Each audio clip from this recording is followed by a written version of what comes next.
This is The Scoop for Tuesday. I'm Josh Holton with the WMNF News headlines. Fentanyl is a synthetic opioid that is up to 50 times stronger than heroin and 100 times stronger than morphine. WMNF's Chris Young reports that Governor Ron DeSantis signed a bill sponsored by a Tampa lawmaker cracking down on its use. Governor DeSantis joined Surgeon General Joseph Ladapo and others in Sanford to sign Senate Bill 718 into law. The bill, sponsored by Tampa Republican Senator Jay Collins, increases penalties on individuals who expose law enforcement officers to fentanyl. If an officer says, "Do you have drugs in your possession?" And you lie, and then the officer ends up getting exposed and harms, we're going to throw the book at you, and we're going to hold you accountable. According to Washington State Department of Health, there is no evidence of first responders experiencing an overdose from secondhand fentanyl exposure. DeSantis also announced the expansion of CORE, a substance abuse treatment program, from 12 to 28 counties in Florida.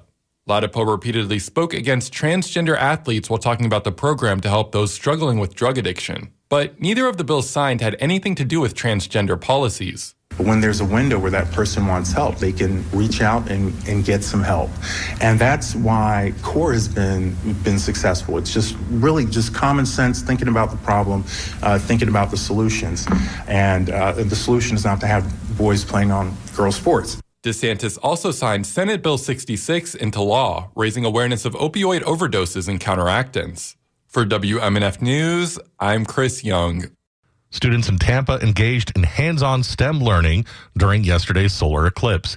WMNF's Carrie-Lynn Kwiatkowski tells us students and staff at Rampello Downtown Partnership K-8 Magnet School were equipped with safety glasses and information. The solar eclipse captivated students and staff. Excitement filled the air as eyes turned to the sky, eager to experience the event firsthand. Students Milani Saunders and Riley Hogendirk described their experience. I just saw the half of the solar eclipse, and it looks pretty cool. It looks like the moon, basically.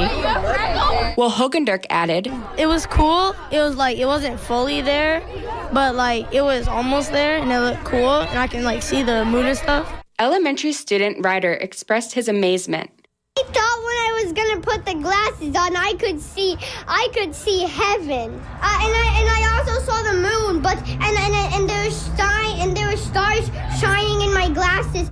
Ryder's excitement highlights the atmosphere during the educational event made possible by the Tampa Bay Sun FC. For WMNF News, I'm Carrie-Lynn Kwiatkowski.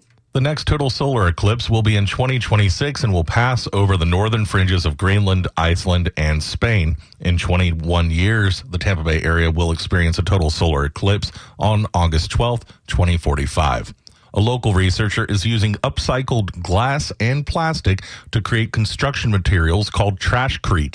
T.H. Colhane is Director of Climate Mitigation and Adaptation at the Patel College of Global Sustainability at USF.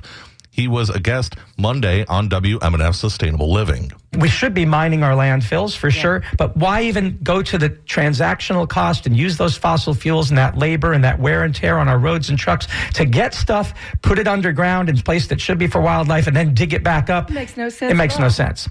So our vision is that starting with institutions, that schools and churches and synagogues and mosques and you name the institution, radio stations, hospitals, that we all have food grinders, crushers, granulators, shredders, and we shred, grind, and granulate our way out of the volume problem so then it can be stored easily, and then have these entrepreneurs in our community pick this stuff up and then put it into the construction industry. Do what they're doing in Ghana, put it into roads so we're not bringing sand from the riparian corridors of Vietnam and Cambodia, destroying fishermen, or the tar, right? We are causing such environmental damage to get cement and sand and aggregate to a location, and it's already here.